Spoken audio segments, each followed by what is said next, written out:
بسم اللہ والصلاة والسلام علی رسول اللہ محمد وعلی آلہ واصحابہ وازواجہ اجمعین۔ آج کی گفتگو سابقہ گفتگو سے جڑی ہوئی ہے۔ پچھلے بیان میں ہم نے یوم عرفات کے روزے کی فضیلت اور اس کے اجر ثواب کے بارے میں جانا تھا، وللہ الحمد، اور بات یہاں رکی تھی کہ یوم عرفات کا روزہ کس دن رکھا جانا چاہیے، اور میں نے عرض کیا تھا کہ اس مسئلے پر کئی سال میرے اپنے کچھ مختلف بھائیوں بہنوں سے گفتگو ہوتی رہی، علماء حضرات سے گفتگو ہوتی رہی، اور اس میں اختلاف جو پایا جاتا ہے اس کے بارے میں کافی بحث ہوتی رہی، جس کے نتیجے میں اللہ تعالیٰ نے یہ توفیق عطا فرمائی کہ اس ساری بحث کا نچوڑ لب لباب ایک مضمون کی صورت میں لکھا اور اسے نشر بھی کیا، جس میں اس مسئلے کا صحیح جواب الحمدللہ ہمیں ملتا ہے کہ یوم عرفات کا روزہ کس دن رکھا جانا چاہیے۔ کیا ہر مسلمان اپنے اپنے علاقے میں آنے والی ذی الحج کی 9 تاریخ کو یہ روزہ رکھے گا، یا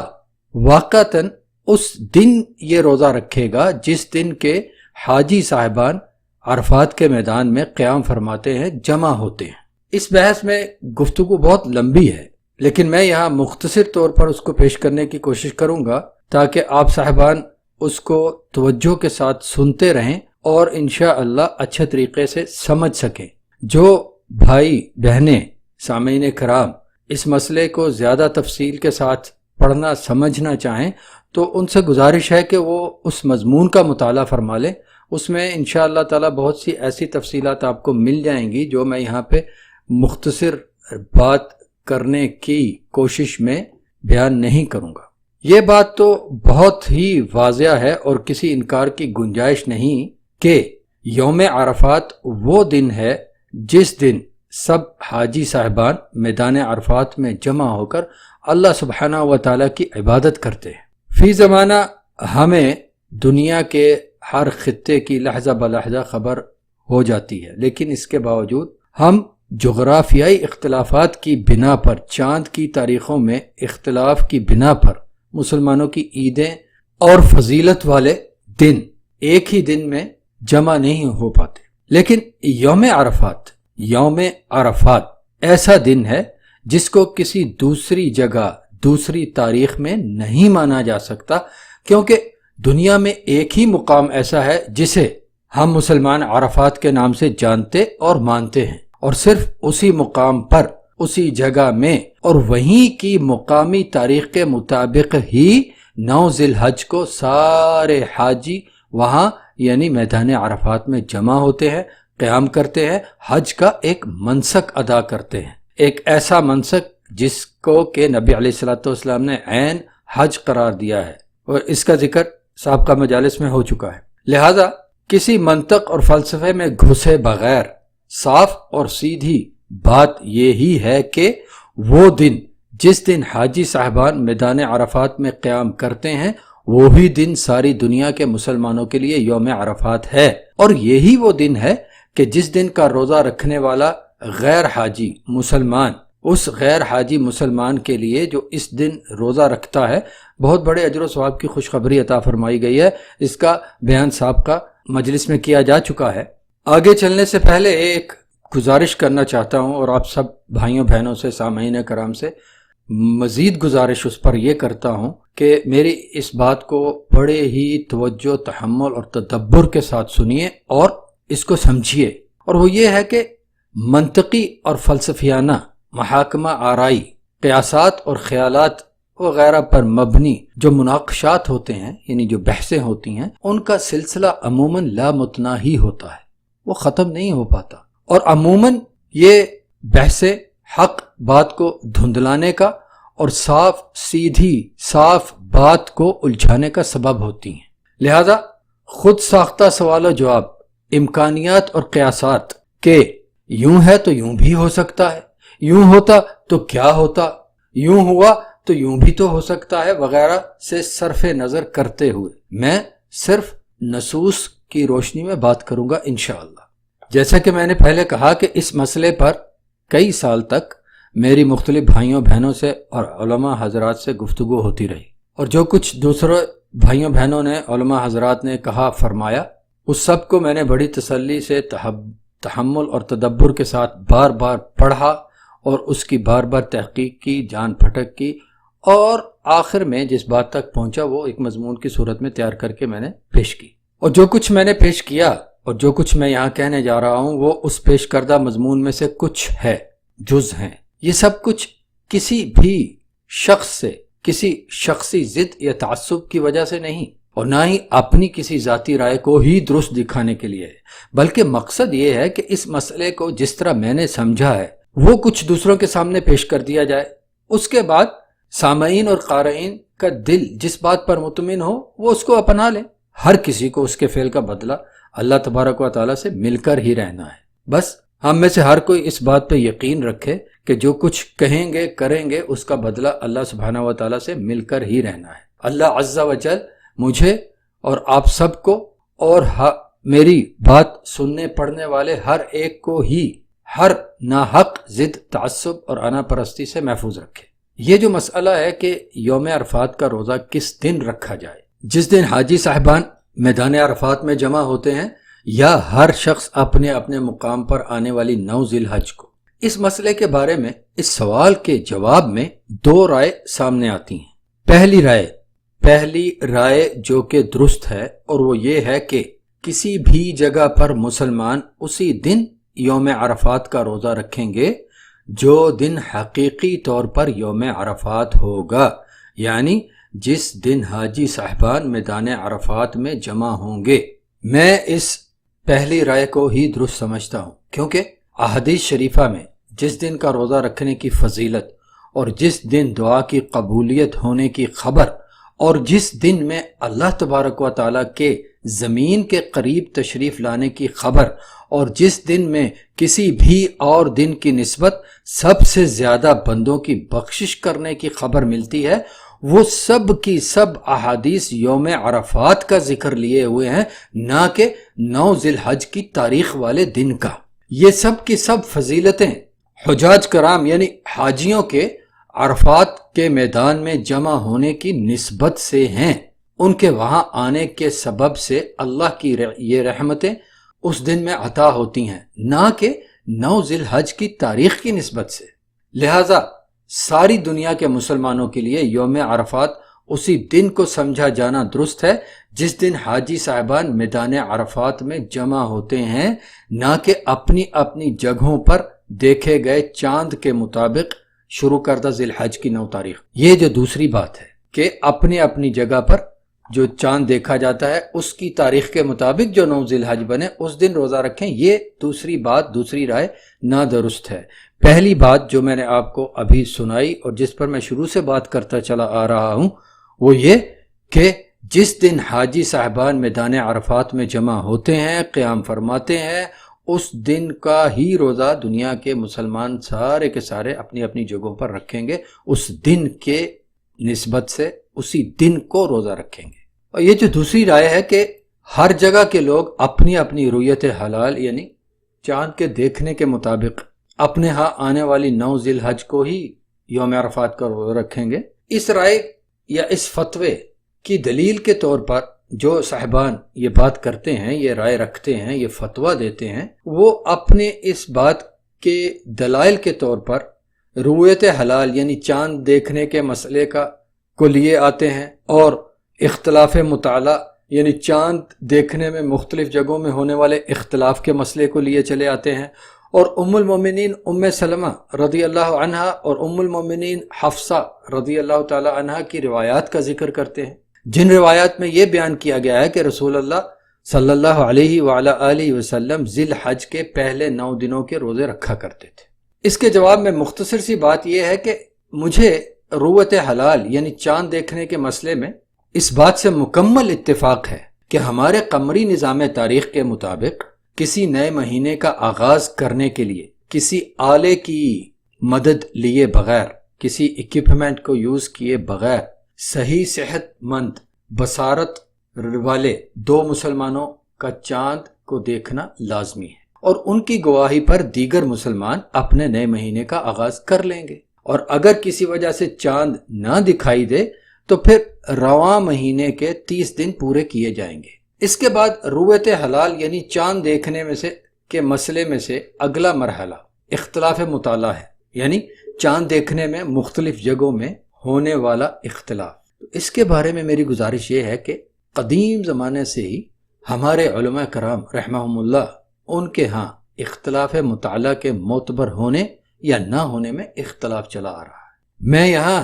اس مقام پر اس گفتگو میں اس اختلاف کی تفصیل اور پھر اس اختلاف میں سے راجح اور مرجوح کی بحث کو شامل نہیں کروں گا، کیونکہ بات پھر مزید بہت لمبی ہو جائے گی۔ لہذا اس بحث میں داخل ہوئے بغیر میں اپنے اس مسئلے تک ہی محدود رہنے کے لیے، جو مسئلہ ہم سمجھ رہے ہیں اس وقت، اس مسئلے تک محدود رہنے کے لیے دوسری رائے رکھنے والے اپنے محترمین بھائیوں بہنوں اور علماء کرام کے ساتھ ہی شامل ہوتا ہوں ایک حد تک، اور وہ حد یہ کہ ہمارے قمری نظام تاریخ میں نئے مہینے کا آغاز کرنے کے لیے اختلاف مطالعہ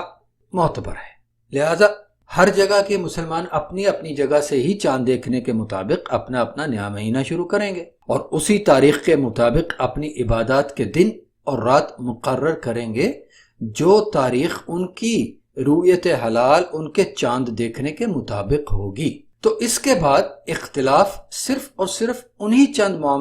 معاملات کو سمجھنے میں رہ جاتا ہے جن کا ذکر میں نے ابتدا میں کیا تھا کہ احادیث شریفہ میں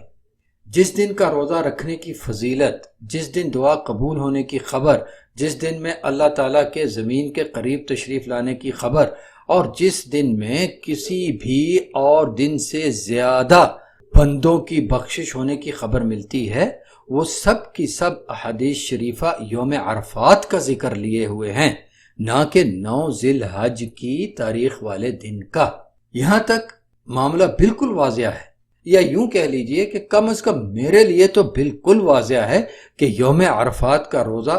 مخصوص سبب سے فضیلت والا بنتا ہے، مخصوص سبب سے فضیلت والا ہوا، اور یوم عرفات کی دیگر فضیلتوں کا بھی مخصوص سبب ہے۔ لہذا جس دن یہ سبب موجود ہوگا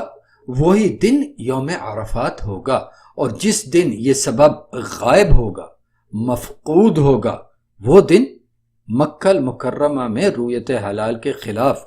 لیکن کسی بھی اور جگہ کی رویت حلال کے مطابق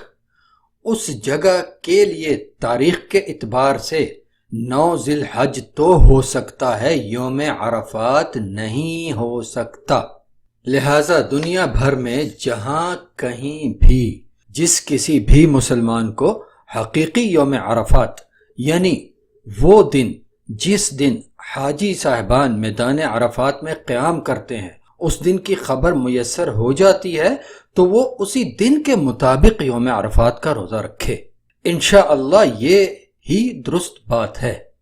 یہاں تک میں نے اس مسئلے کو مختصر طور پر بیان کیا ہے۔ اب اس کے بعد آتا ہوں انشاءاللہ کچھ تفصیلات کی طرف۔ یہ تفصیلات مجھ جیسے طالب علموں کے لیے ہیں، اور ان بھائیوں بہنوں کے لیے ہیں جو مسئلے کو دونوں طرف کے دلائل کی روشنی میں سمجھنا چاہتے ہیں۔ ان بھائیوں بہنوں کے لیے یہ تفصیلات کام آنے والی نہیں جو صرف آراء اور خیالات، منطق اور فلسفے، یا معاذ اللہ شخصی اور مذہبی اور جماعتی تعصب بندیوں میں بند ہیں۔ اللہ تبارک و تعالی ہم سب کو حق بات جاننے، ماننے اور اپنانے کی، اور اس پر ہی عمل پیرا رہتے ہوئے اس کے سامنے حاضر ہو کر اس کی رضا پانے والوں میں سے بنائے۔ اب چلتے ہیں دوسری رائے کی طرف۔ اس رائے کے دلائل کو دیکھتے ہیں، ان کا جائزہ لیتے ہیں اور ان کا جواب دیکھتے ہیں۔ دوسری رائے رکھنے والے میرے محترم بھائی بہنیں علماء کرام، جیسے کہ میں نے پہلے عرض کیا، رویت حلال کے مسئلے کو دلیل بناتے ہیں۔ چاند دیکھنے کے اعلان کا ایک جگہ سے دوسری جگہ پہنچانے کے لیے جدید وسائل کے استعمال کے بارے میں میرے یہ بھائی بہنیں اور اس رائے سے متاثرین سب کے سب چیں بجبیں بھی ہوتے ہیں کہ نہیں صاحب، سوموا لرؤیتہ وافطروا لرؤیتہ، اس کے مطابق ہر ایک جگہ سے چاند دیکھا جانا چاہیے، اور اسی کے مطابق وہاں کے لوگوں کو یہ یوم عرفات کا روزہ ان کے چاند دیکھنے کی تاریخوں کے مطابق 9 ذی الحج کو رکھنا چاہیے۔ بس